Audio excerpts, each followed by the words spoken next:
J'ai voulu montrer à travers 8 personnages clés toute l'énergie de New York à cette époque. Alors il y a aussi bien un psychanalyste qu'une femme au foyer, qu'un enfant qui est un peu abandonné par ses parents, qu'une éditrice. L'idée c'était de mélanger les genres et de les faire se rencontrer des personnages entièrement de fiction, donc sortis de mon imagination, et puis des personnages bien réels, parce qu'ils vont rencontrer Rudolf Nureyev, qui à l'époque était le plus grand danseur de tous les temps, Leonard Bernstein et ses opéras absolument extraordinaires, d'autres comme Roberta Flack, qui est une chanteuse noire qui chantait Killing Me Softly with His Song, et puis en 1975, John Lennon arrive. Quel effet cela fait d'avoir John Lennon comme voisin?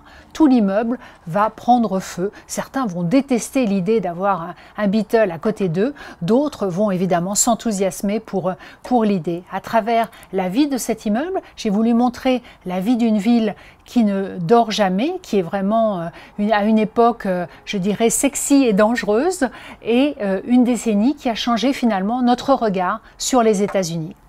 Sean est un jeune homme de Harlem qui n'a jamais quitté le ghetto de Harlem en 1970 quand sa vie va tout d'un coup basculer. Son meilleur ami va être assassiné sous ses yeux par des gangs et il va donc se réfugier grâce à un concours de circonstances, grâce à son oncle au Dakota. Alors au début il se cache, il essaye vraiment de passer inaperçu et puis progressivement l'immeuble avec ses personnages, avec ses résidents, avec ses coutumes, avec ses habitudes qui sont très différentes du reste de New York, va commencer à l'intéresser. De hostile, puisqu'il arrive dans une communauté qu'il ne connaît pas, il est noir et il est très pauvre, dans une communauté riche et très blanche, et il va progressivement non seulement se fondre dans le décor, mais révéler aux uns et aux autres des liens de sympathie, des liens d'antipathie, peut-être des liens d'amour. En tout cas, il va être notre cheval de Troie, notre